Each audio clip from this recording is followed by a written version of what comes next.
All right, Ryan's got our full forecast, and Ryan, we'll just let you have it because you got a lot to talk about. We do. We just in the last segment discussed kind of the broader picture of the cold. Now we'll focus on the specifics and that weekend storm too. Yeah, which is there. It is a thing now. It's a thing, and we have some snow out there right now. Snow squalls coming out of the mountains.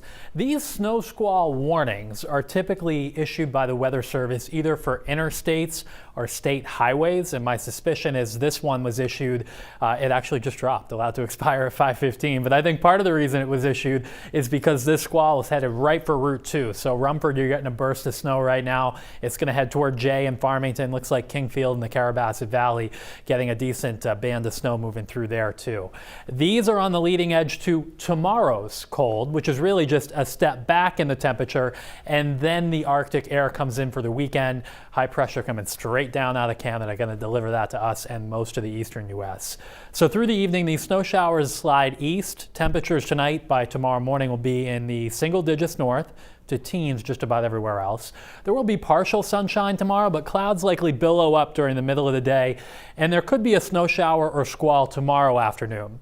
Importantly, it's colder tomorrow.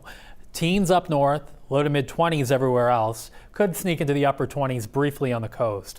But regardless, we're below freezing, and if you get a snow shower or squall tomorrow, it could coat the roads. So just be aware of that. I don't see them being widespread, but always good to just keep your guard up on the day there might be a snow shower or squall.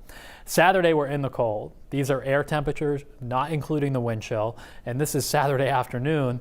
Our high temperatures, despite full sunshine, barely get out of the single digits in southern Maine and probably don't even hit zero up in the mountains. It's going to be crazy cold this weekend, and I know that Mainers are accustomed to cold, and we get it several times a winter, but this type of cold, remember the pets, and if you have pipes or you live in a home where in the past during an extreme cold outbreak you've had issues with pipes bursting, maybe keep the cabinet doors open for some circulation, put the faucet on drip, the typical things you do during real cold outbreaks.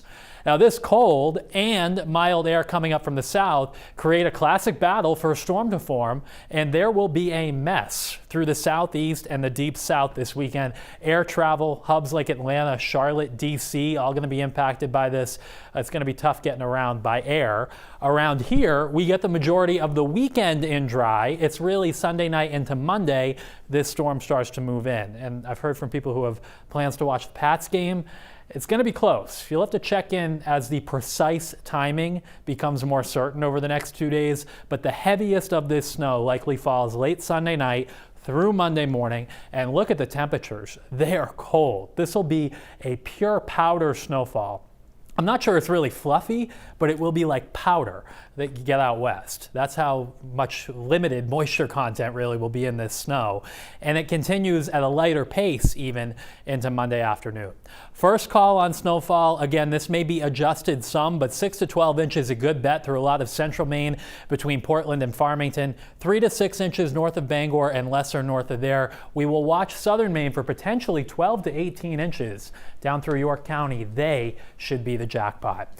Beyond that storm, it stays cold into the middle of next week. Highs in the teens to near 20 both Tuesday and Wednesday, and there might be a reinforcing shot of cold that comes down for the end of next week as well. So a lot of weather to follow, first a cold and then a cold snowstorm. Brian and Amanda, back to you.